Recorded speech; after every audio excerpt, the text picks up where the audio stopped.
नमस्कार। तथ्य में आपका स्वागत है और मैं हूं मनीष अवस्थी।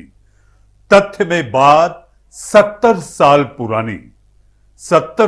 पुरानी की नई कहानी, यानी कि भारत आए हैं 8 चीते। जी हां, तथ्य में आज बात होगी चीतों की। भारत में अफ्रीकी नस्ल के चीतों को जिस मध्य प्रदेश में बसाने की कोशिश हो रही है, उसी मध्य प्रदेश के कोरिया में अंतिम एशियाई चीते मारे गए थे। अब कोरिया छत्तीसगढ़ का हिस्सा है। इसी कोरिया रियासत के राजमहल के एक कमरे में मारे गए इन अंतिम चीतों के सिर भी टंगे हुए हैं। पुराने दस्तावेज बताते हैं कि दिसंबर 1947 में कोरिया के महाराज रामानुज प्रताप सिंह देव ने अपनी रियासत के रामगढ़ इलाके में 3 चीतों का शिकार किया था। उसके बाद भारत में एशियाई चीतों के कोई भी प्रमाण नहीं मिले और भारत सरकार ने 1952 में चीता को भारत में विलुप्त प्राणी घोषित कर दिया, एक्सटिंक्ट एनिमल। रामानुज प्रताप सिंह देव के बेटे और मध्य प्रदेश छत्तीसगढ़ में मंत्री रहे रामचंद्र सिंह देव ने 2016 में बीबीसी से बातचीत में दावा किया था कि उन्होंने खुद इस शिकार के 2 साल बाद वहां चीता देखा था।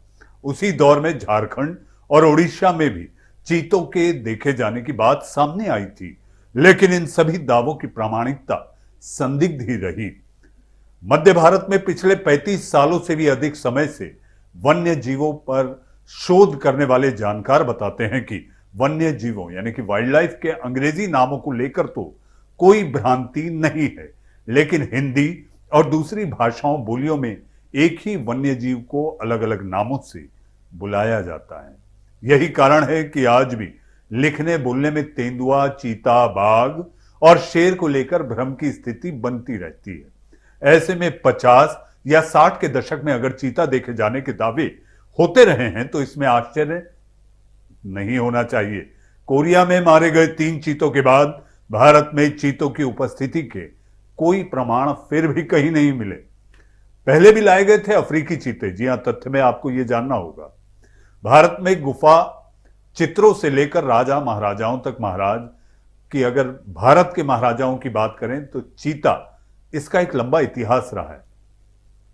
नेचुरल हिस्ट्री सोसाइटी के पूर्व उपाध्यक्ष दिव्य भानु सिंह द्वारा लिखी गई किताब the end of a trail the चीता इन इंडिया के अनुसार मुगल बादशाह अकबर के पास 1000 चीते थे। इनका इस्तेमाल हिरण और चिंकारा का शिकार करने के लिए किया जाता था।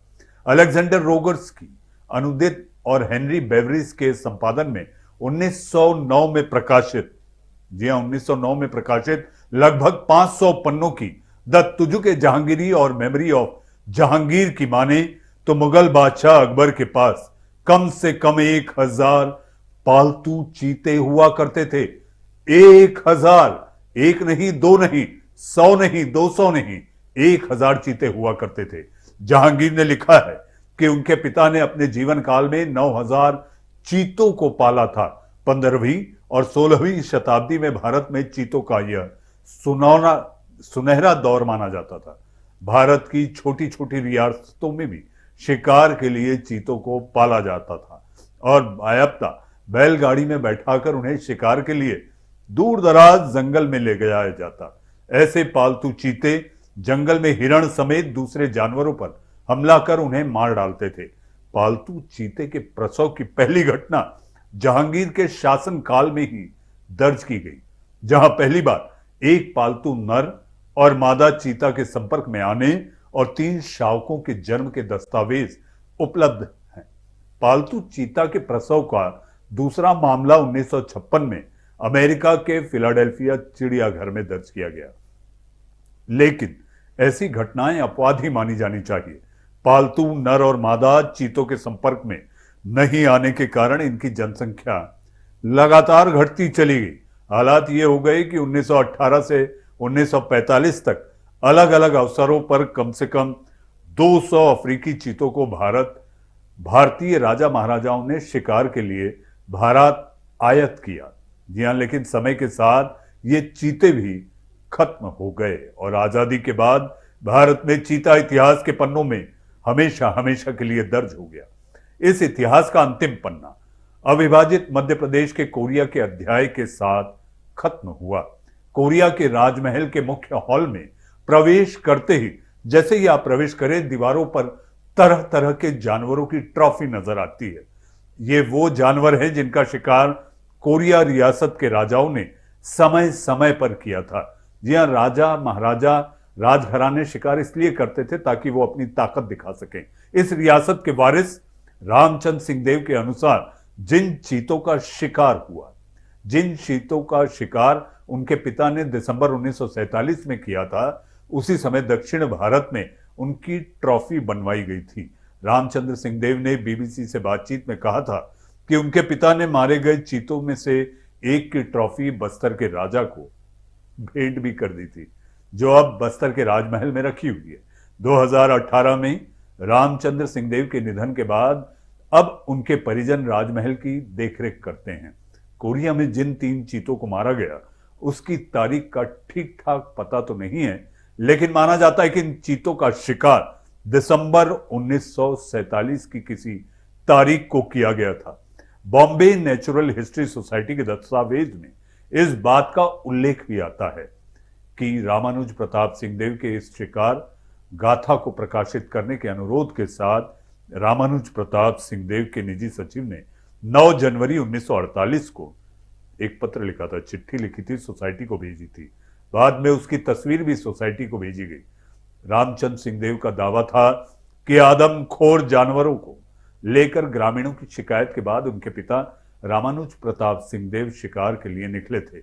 उसी दौरान वे भटक गए और इसके साथ साथ तीनों चीते रात के अंधेरे में गलती से रामानुज प्रताप सिंह देव के हाथों मारे गए।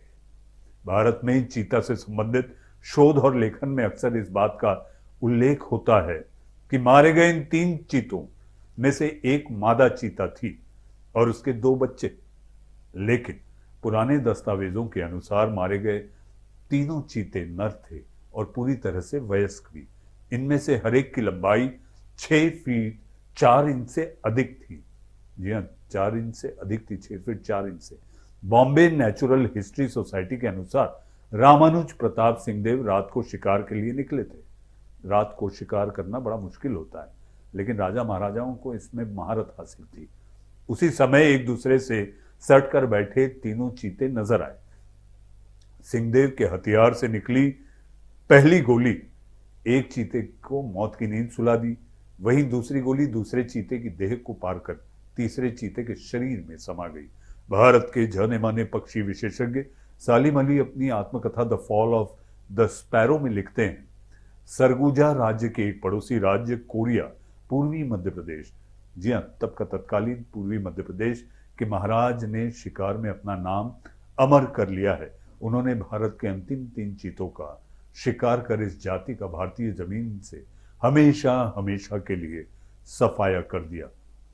तथ्य में आपको यह भी बता दें कि लोग कह रहे हैं कि चीता की दहाड़ सुनवाई देने वाली है, लेकिन आपको हम बता दें, चीता कभी दहाड़ता नहीं। जी हां, तो तथ्य में चीता और चीता से जुड़े भारतीय इतिहास को लेकर आज हमने आपके सामने सारे तथ्य रखे। जी हां, अब कार्यक्रम खत्म करते करते हम तथ्य में आपको यह भी बता दें कि आम भाषा में लोग कह रहे हैं कि जो 8 चीते आए हैं 70 साल बाद भारत में, अब चीता की दहाड़ सुनाई देने वाली है। मगर आपको तथ्य की आज सबसे खास बात यह बता दें कि चीता कभी दहाड़ता नहीं। तथ्य में आज के लिए बस इतना ही। नमस्कार।